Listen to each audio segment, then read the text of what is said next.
Laser. Thanks for coming on the show. Hi, Dallas. Thank you for having me.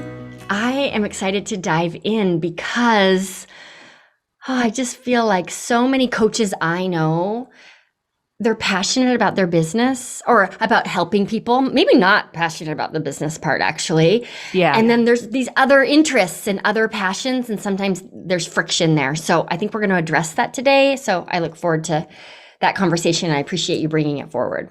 Absolutely. Thanks for having me. Of course. So before we dive in, how's it going? How's it going inside the club for you?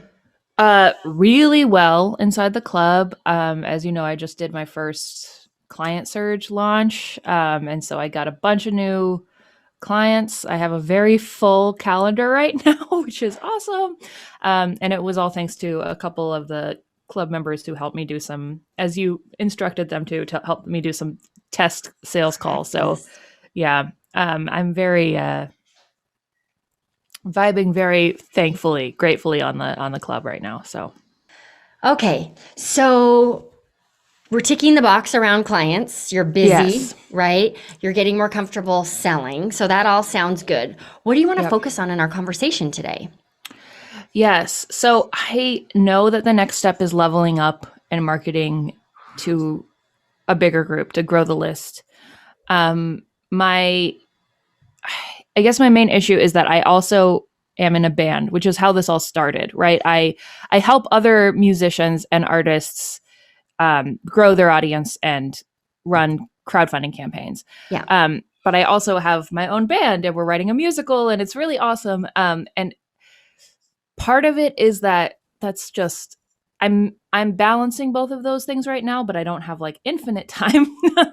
And another part of it is that it just kind of feels weird to me to be I have like a negative brain. I'll just let it talk. So, but like to like shilling my business into other people. Like I consciously know that my coaching is really valuable, but I see other people who are musicians who are selling coaching and it feels gross to me. So I just have a lot of feelings about it.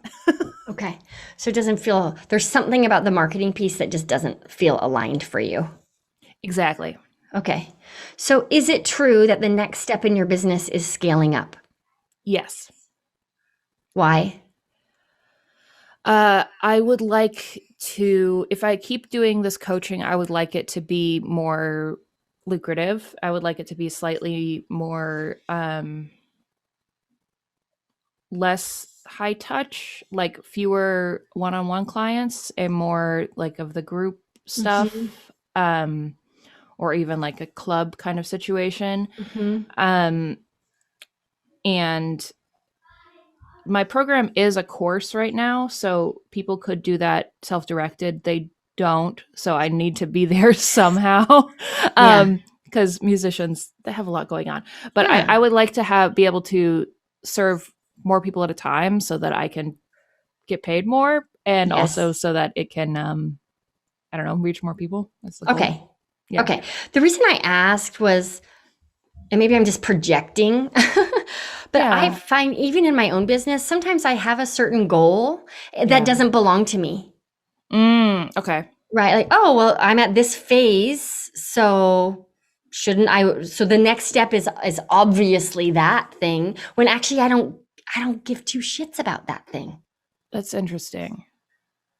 Yeah, I mean, that's really interesting, Dallas. I guess it's the next part of the club, so I'm supposed to do it, first of all. Dallas said.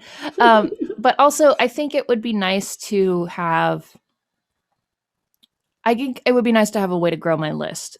Like, the list has been growing in various kind of ad hoc ways, and the list has also been a really big part of, like, half of my new clients came from my email list. Yes. But I don't have a way that is currently growing quickly enough that when I launch my list, my program again in October, that it's going to be enough new people, I think, to fill my program again, even if I'm going with the same number of clients and not expanding. Okay. So I heard two things. The first one is, no, I've given this thought. I want to make more money in my business. I want to be able to help more people without necessarily only working one-on-one or in an intimate setting. My knowledge can support that. So you've thought through that piece. It's not only because it's the next module inside the program. Yeah, I think so. I mean, it's you've definitely planted a seed there for sure, Dallas, because I don't think my program is a self-directed class, but I do think that there is a less high touch version than now, and I think that like instead of having two, like I have two small groups right now, having like 3 or 4 would be really nice. Yeah. Like, yeah. Okay, I hear that. I just want to, it's just easy to be a good student and suddenly find yourself on the path of like toward an objective that isn't really yours. So I wanted to check in on that. But so what I'm understanding is there is a desire to generate more revenue in the business. There is a desire to help more people and also have perhaps more ease in filling your programs. Yeah. And that comes with a bigger list. That's definitely true. Yes. Yeah. We see it inside the club. People who launch and then launch again, and the numbers are less. I ask, well, has your list grown since you last launched? And the answer is usually no. So, okay. So how clear are you on what you want the scaling up part of your business to look like? That is not as clear as it could be. I will say that. Like I feel like I have a billion ideas for programs and how I could change mine, but at the same time I'm like, this program is great and it works and I don't need to change it. Like I kind of hear you saying that a lot, like what if it's not broke, why do you keep changing things? So this program works really well for people and I don't know that I need to change the actual content of it. I'm wondering if like instead of every week, it's every other week. I think that honestly, that's a really good idea because people are getting overwhelmed with the amount of homework that they have. Completely. Yeah. I think that would help them and me. And I think it's not self-paced right now. It's semesters. And I think that's smart because it gets people moving right through it, although having like a little self-paced section.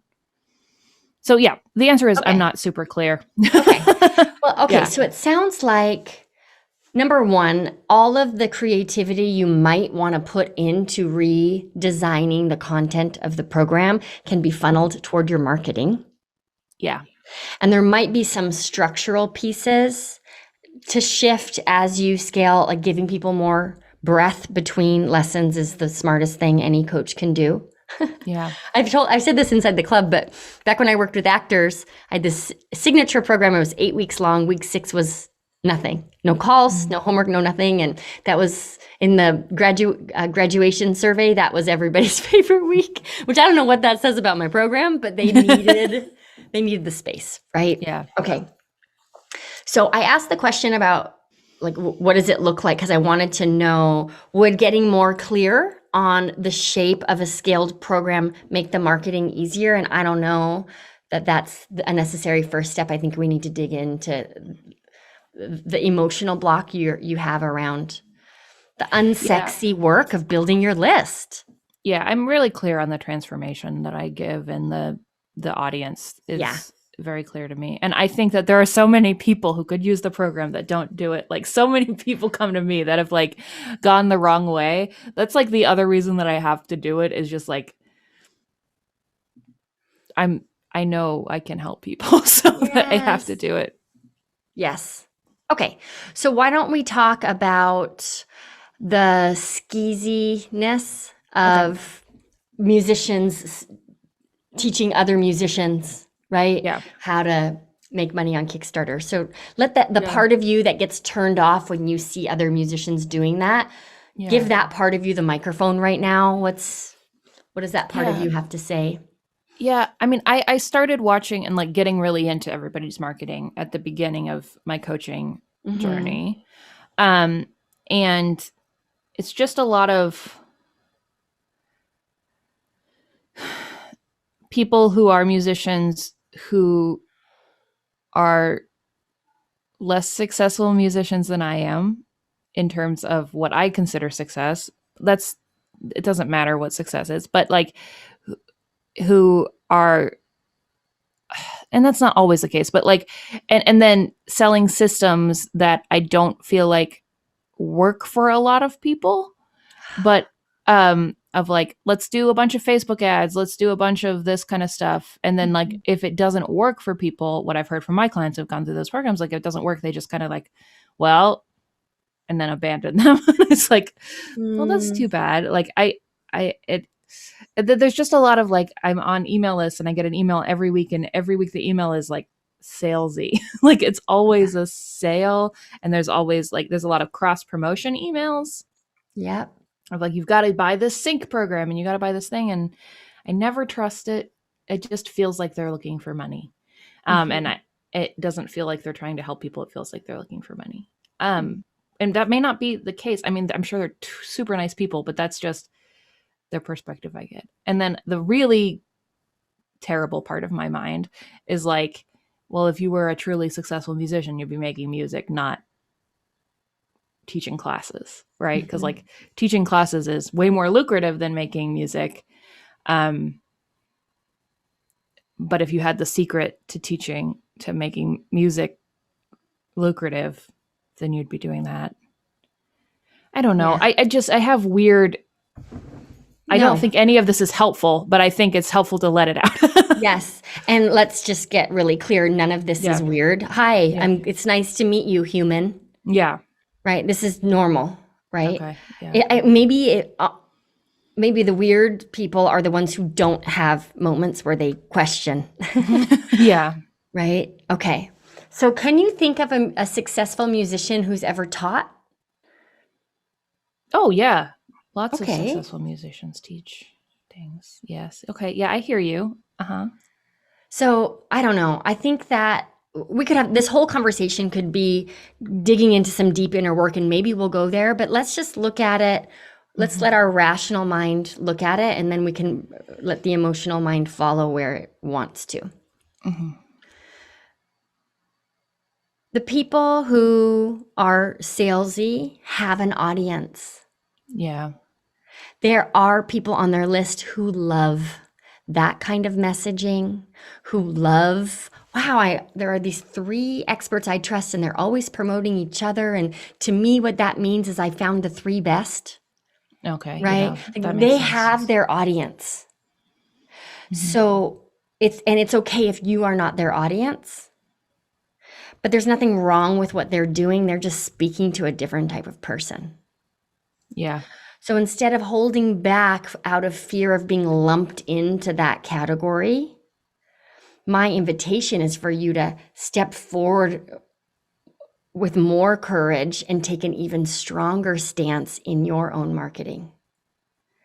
That way, the people who can really benefit from your approach, they're going to see and hear that and respond.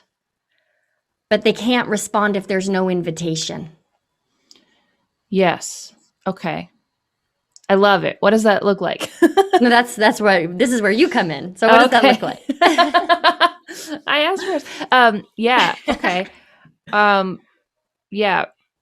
And that makes sense. Actually, why don't I share what it looks like for me, so we have a little bit more of a concrete framework instead of me just saying words that sound inspiring. So yeah. I mean, no, I agree, but yeah. Mm-hmm. Yeah. Okay. So in practice, the first step for me is to get really clear on what is it that I value, what results do I value for my clients? So that's the thing that air quotes here, I'm selling. Okay.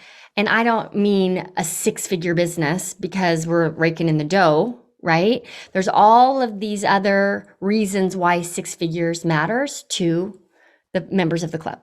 right? So, and that's what I talk about. So that's the first step. What are the actual tangible benefits that I value about my process? Okay. What's wrong with my industry? Mm-hmm. And can I take a stance around that? And then what energy do I want to ride on when I'm selling or giving invitations? That last one should feel kind of uncomfortable because usually our answer, we're coaches. So I would like to ride on the energy of just helping people and giving it all away. That's what I would like to do. Yeah. But really first getting clear on like, what's my stance here when it comes to the work that I do and the industry that I'm in? And then when you're selling, if it rides on that stance, the energy is just different. Yeah. Okay. Yes. So question number 1. Yeah. Yes. When you look at the results that your students and clients get applying your process, what aspects of those results are the ones that are meaningful to you? Putting out their art without waiting to get permission. Mm-hmm. A deep connection with their audience where everybody is getting and giving and like they get to know each other. It's really lovely. Finding their own voice and being able to apply that everywhere. So not just in their art, but also like on social media. So they feel like they're communicating authentically. Beautiful. Yeah. Anything else? Being able to move on and make the next thing. Not being afraid to put something out and not just, there's so many people are stuck because they feel like they have to wait and they're just waiting for something to be finished. It's so much of what we deal with is just like, now we can move forward. Now we can climb. Now we can move on. Yeah. Yeah. Okay. Making art without waiting for permission. Yeah. Is that a principle you in your own artistic life live by? Yes, absolutely. Big time, right? Yeah. Creating a deep connection with your audience where everybody's giving and receiving. Is that something you in your art live by? Yes. Yes. You're rolling your eyes at me. You're like, I see where this is No, going. you're doing this and it's making me cry already. I'm like, yeah, you tricked me. Yeah. Owning your voice and applying it everywhere. Are you doing that? Yeah. Completely. Moving on and making the next thing. Yeah. Are you doing that? Well, right now I'm having trouble with it, but yes. But you're in it. Yeah. Right. And there's a difference. Sometimes the next thing takes longer than we might hope, but you're in it. Yeah. Exactly. Right. Mm-hmm. Okay. So there is, from what we just established, is that there is no misalignment between what you're selling and how you live your life. No. Yeah, you're right. You're absolutely right. What else do we need to discuss in order for you to give yourself permission to express your business voice fully in the same way that you express your artistic voice? Yeah, that really helps, I have to say. I think the thing that is in my head right now is like, but how do I do that? Like, what are the like actual, because I've had like a specific accounts for my social media accounts for my business. And then I was just like, this is not genuine because it's only me talking about this. And I need to collapse it into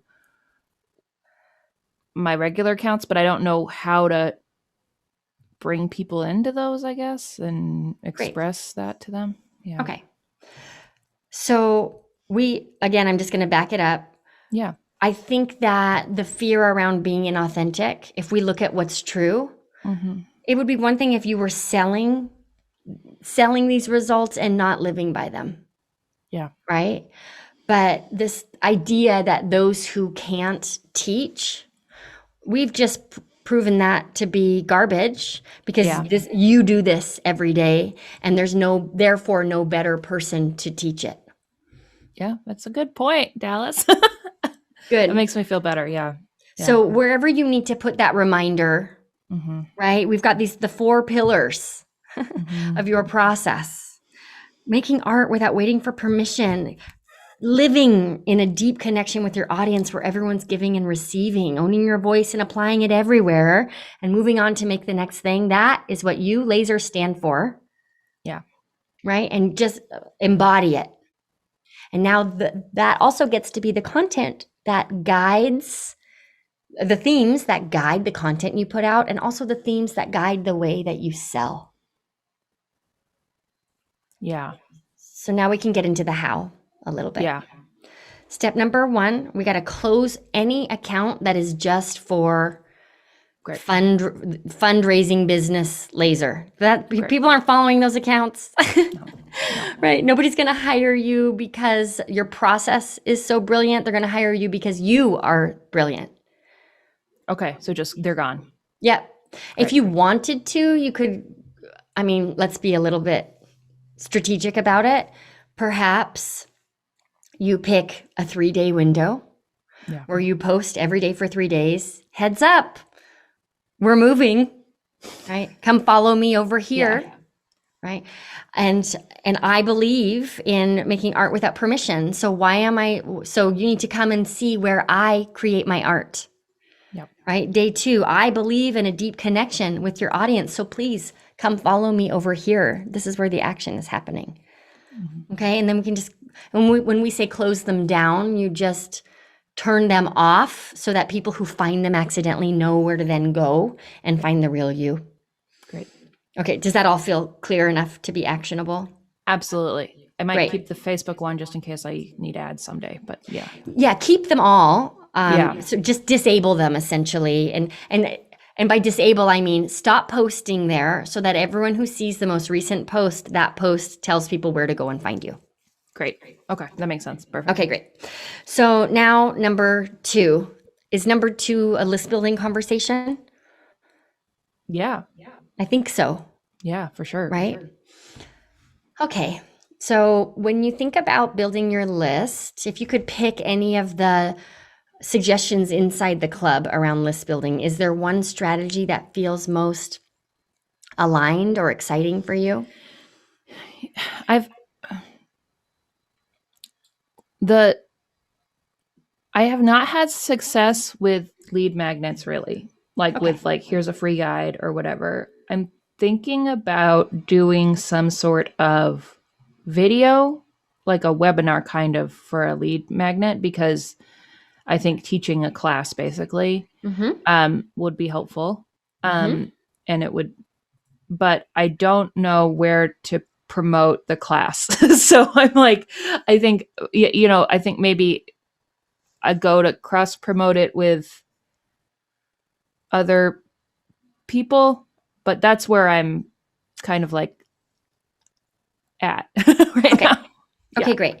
So having let's call it an intro class. Great. Okay. Having an intro class as a lead magnet, that has always, I think it's a rock solid lead magnet because it leans into experiential marketing. Okay. Right. So instead of a 10-step checklist on your Kickstarter campaign, that doesn't give me the experience of working with you at all. Yeah. But an intro class really gives me the Laser experience. Yeah. Okay. So I think that's a really smart idea. I will also say that the easiest lead magnet I've ever used in terms of fun to create, but also like an easy yes for subscribers has been to create a quiz. Oh, yeah. So we could talk about that if you wanted to, but I just want to kind of, and we can also put a pin in it if you really want to do a class as your first lead magnet. Yeah, I think I've thought about quizzes, but I don't remember what the ideas were yet at this moment. I think a quiz is a good idea, though. Okay. I think a quiz, there are possible pitfalls to quizzes, which is everybody wants to take a quiz and find out about themselves. So you can end up with a lot of riffraff on your list, but then it's your content that helps the right people unsubscribe, right? Or stop following. But in terms of just a low barrier to entry lead magnet, if the goal truly is getting more names on your list, a quiz is a really great way to go.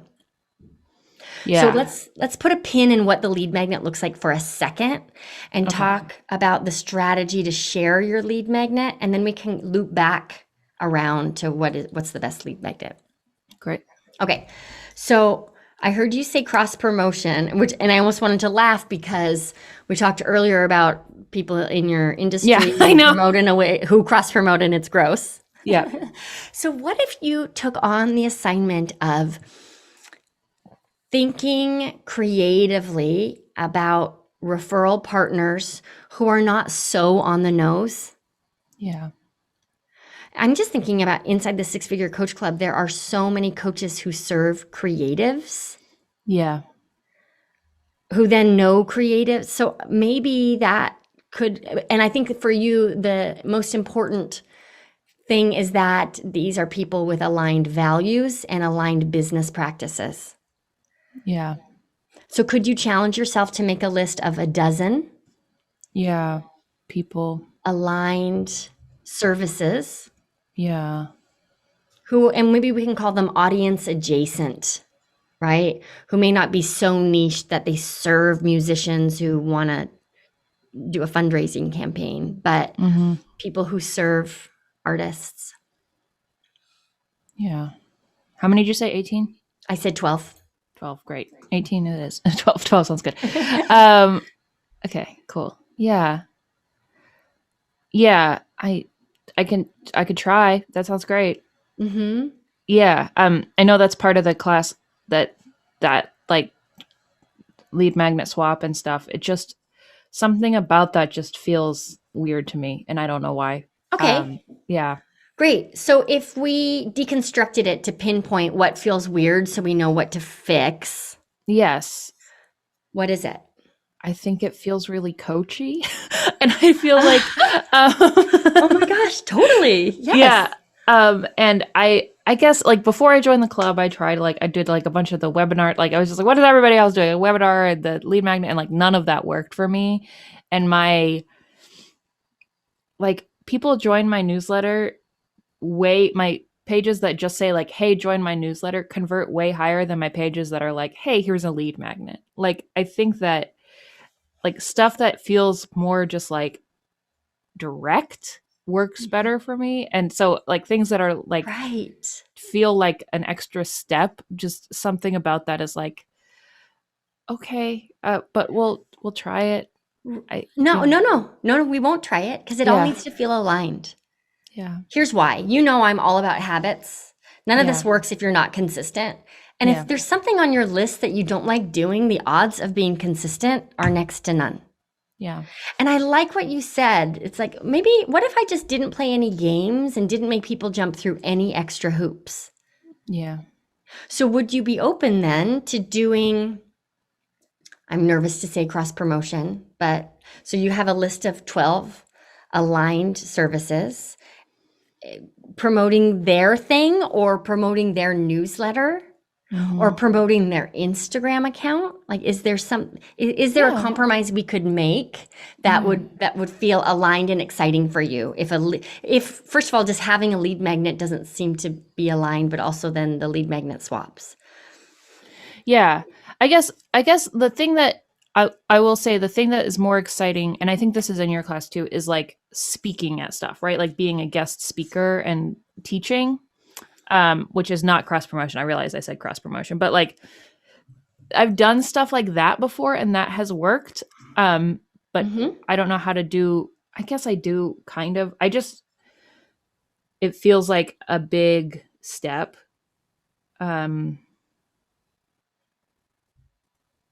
And a lot of work, but I think it would be worth it. So that feels more aligned to me, just like showing up and being like, hi to this music alumni association or something, and being like, I'm going to teach you some stuff. Yes. I'd like to come and guest teach a class to your audience.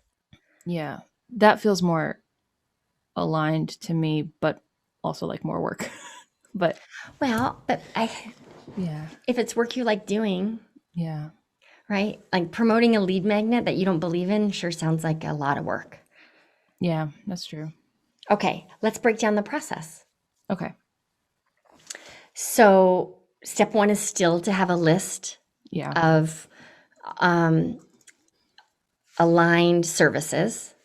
Mm-hmm. Step 2 is to create your class. Yeah. How can I help you with that?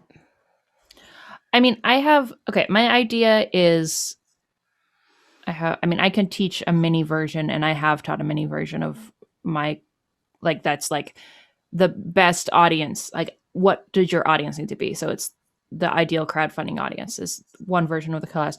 The other class that I think I'm kind of excited about teaching is 35 music videos you can make for $35 or less, because a lot of my class is making people start making content and like get over themselves.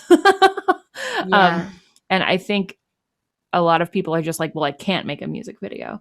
And I think trying to go and be like, you can make a music video. Here are 35 videos that I have made for basically nothing. And then the end of that is like, if you want to know what to do with these to actually grow your audience, I can help. Yeah. Does that make sense as a pitch? It does. It does. Yeah. Is your so think about the people who just enrolled in your program. Yeah. Are they solution aware that music videos are like even connected to crowdfunding? Like, are they bought in to that solution?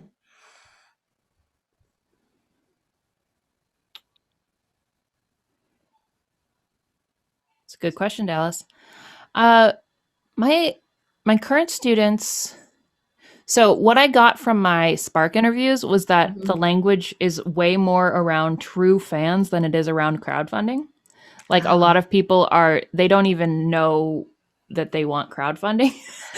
And that was one of my big problems before, is like pitching. Like, if people know they want crowdfunding, I'm an extremely easy sell. But a lot of people don't know that they want that. They just want a bigger audience and some money. Yeah. Can we just do a commercial break for the Spark interviews? Yeah. That's so good. I love. It's just, and it's so obvious. Of course, we're supposed to talk to our audience, and we forget, or I forget, right? And then, yeah. Okay. Now we're back. Yeah. So they just want to find the audience that's looking for them. Yes. Yeah. So maybe that's the class. How to find the class. audience that's looking for you. Yes. Okay. But so my 35, it's a freebie, right? It's the add-on. It's the fast action bonus or something like that. Yeah, for sure. So what we want to think about, if you're guest teaching, it's highly likely that you will not be invited to pitch at these, right, of course, yeah, these events. So the goal is audience building, to use your language, but also list building. Yeah.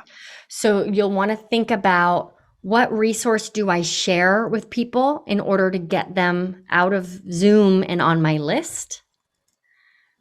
And so honestly, if you're guest teaching, I think the smartest, air quotes here, lead magnet that accompanies a guest teaching event is your class outline. Yeah, like your slides or whatever, yeah. Your slides, or even your bullet points, a Google Doc. You can make it really easy. But structurally, what that would look like is, hey, everybody, I'm Laser. Here's what I'm teaching you today.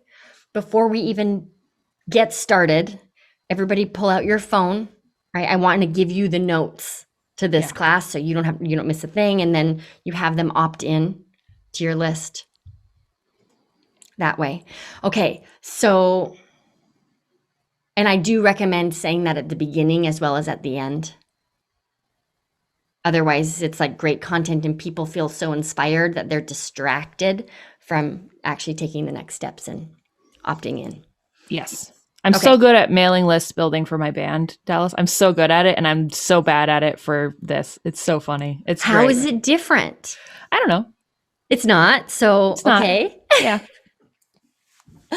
But like everything you're saying, I'm like, yeah, that's what you do at a show. It's great. That's exactly it. Absolutely. And then, but I'm like, but I mean, some of it's different is because my coaching business has taken off during quarantine, right? So everything has been virtual, and my band has been, a lot of it has been online. It has been in person, so it's different in a way, but not really. Okay. not really.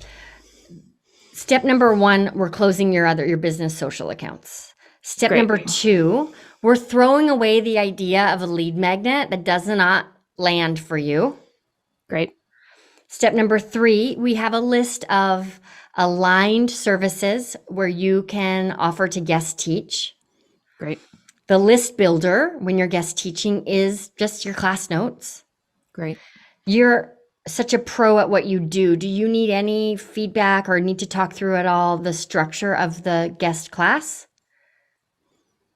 I don't know. Is it different than a webinar, or is it? No. I mean, it's just, yeah, I'm good at teaching, I think. Yeah, I think so. The one thing I'm a little nervous about is that you're not so good at seeding or selling. Yeah.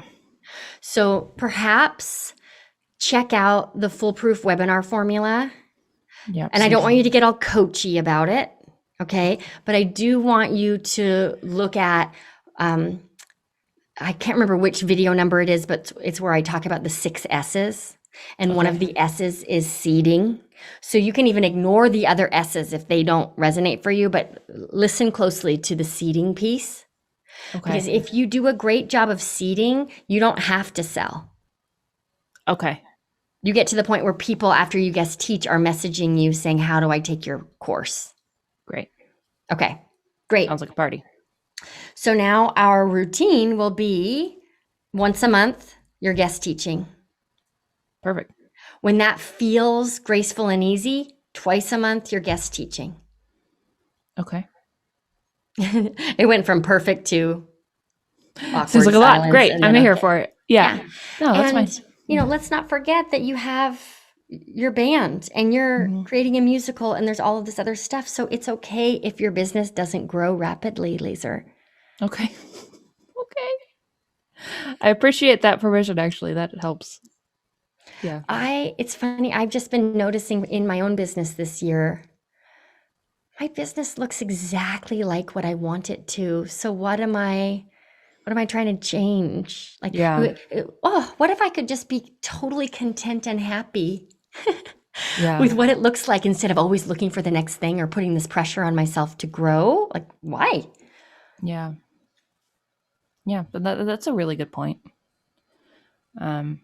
It really helps that I think that talking about my values aligning and with what my band does actually really helps a lot, because that gives me ideas of what I can be talking about too. So yeah, I think I've always kept them separate, and that's so silly. And I think that that's, especially bringing the band more into the coaching content, I think would be great. Well, it's going to erase that voice that says those who can't teach, because you can, right? Yeah. And then I also want you to, every time you guest teach, as part of the intro, talk about these 4 pillars, why you do what you do. That's a good idea. Yeah. That's how you find your people. The people who value those things are your perfect match clients and students. Excellent.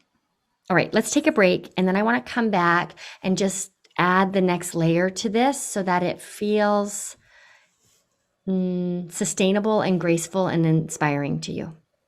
Wonderful. Great. All right, we'll be right back. Okay, Laser, how are you feeling? I'm feeling good. I feel like I already have a lot to do, so I'm really excited that it gets to keep going. I'm so happy. Oh, okay. Okay, good. All right, so let's pivot a little bit toward, if this aligns for you, it may not be where you want to go, but I am aware that I just said, great, anything that's too coachy or anything that we're teaching that doesn't work, throw it away. Mm-hmm. And I would love to hear from you. How do you know if you're throwing it away for the right reasons? Oh, yeah. I mean, I think it feels like my specific group of musicians Yeah. that work with me are people who at least some of them have gone through the super coachy programs and they haven't worked. Yeah. Same. And yeah, exactly. And so I kind of would like to demonstrate that I am a contrast from that. Mm-hmm.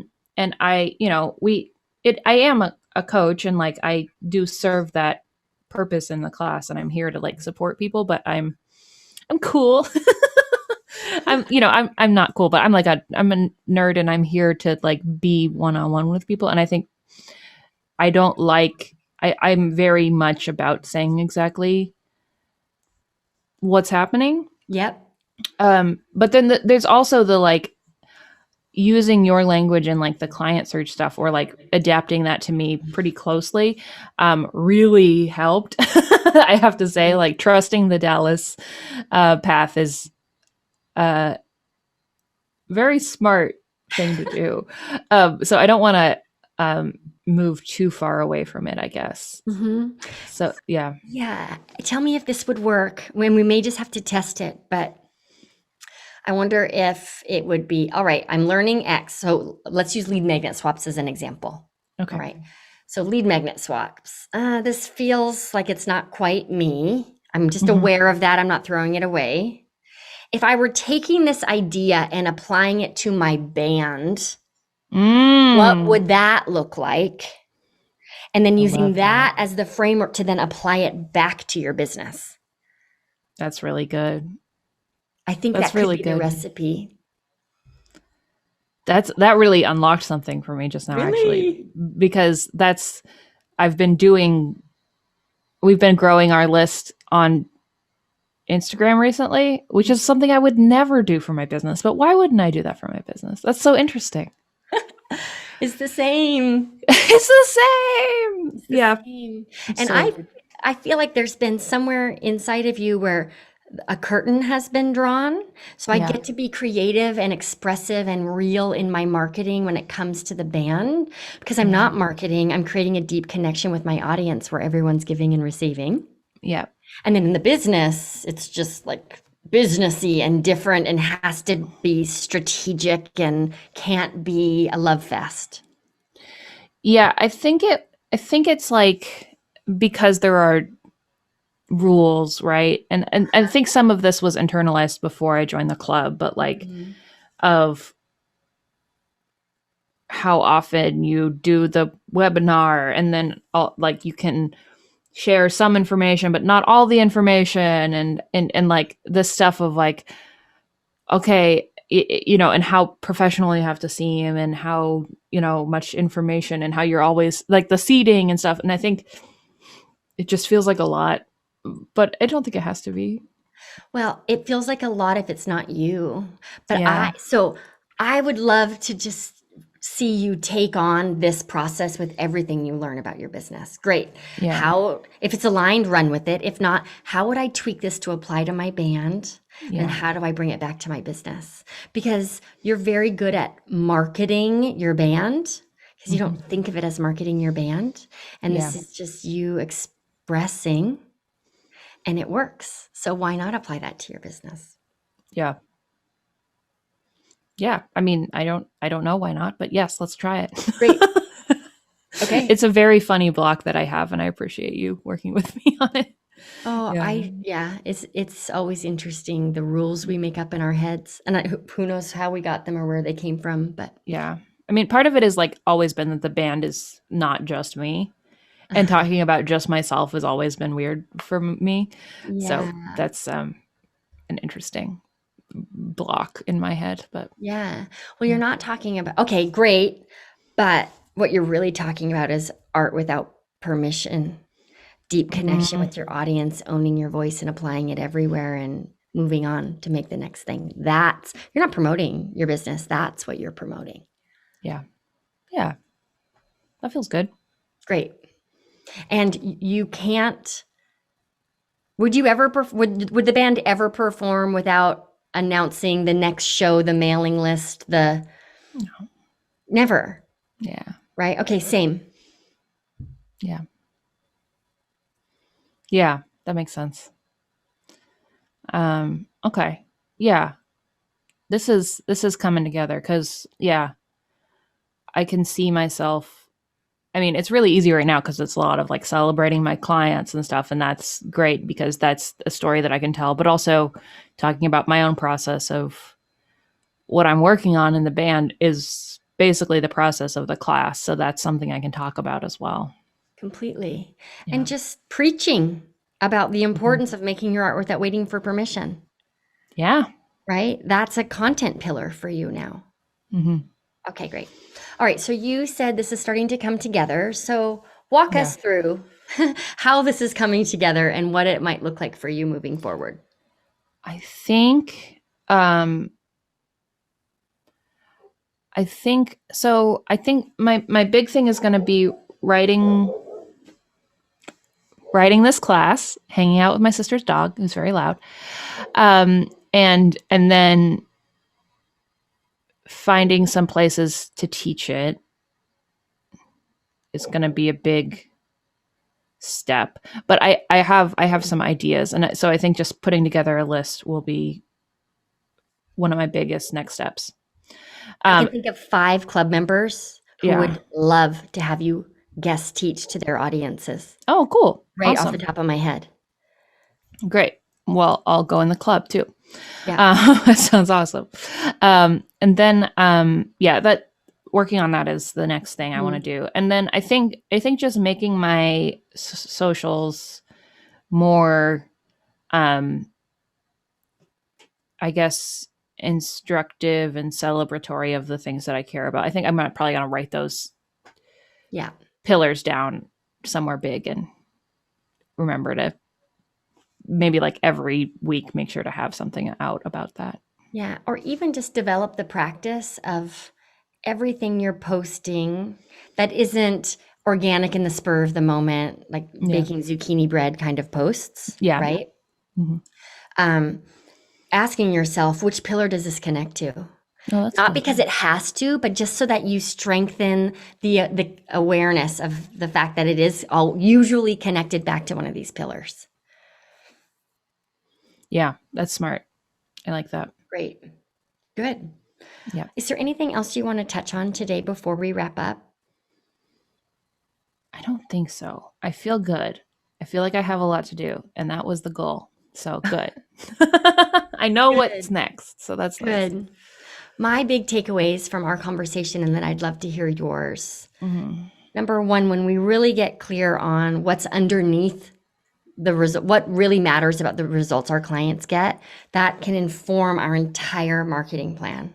Yeah. The other big one for me, Laser, was looking at areas of our lives where we have a track record or things feel easy, and using that as a template for other areas of our lives where things don't feel quite as easy or natural. Yeah. What about you? Any takeaways?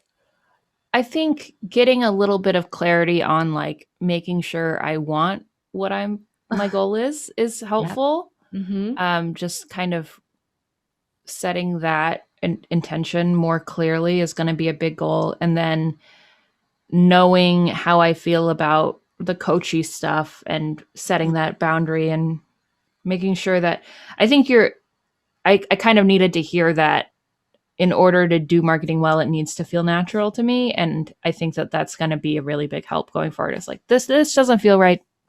Let's find a way to make it feel right. Yeah. And there's a difference between this doesn't feel right, therefore I'm not doing it. Mm-hmm. And this doesn't feel right. Let me dig a little deeper. Yeah. Great. Good. Well, I enjoyed every moment of this conversation, and I'm so glad you came on the show today. Thank you. Thank you, Dallas. Yeah, you're welcome. And thank you to our listeners. We'll see you back here next week. Bye-bye.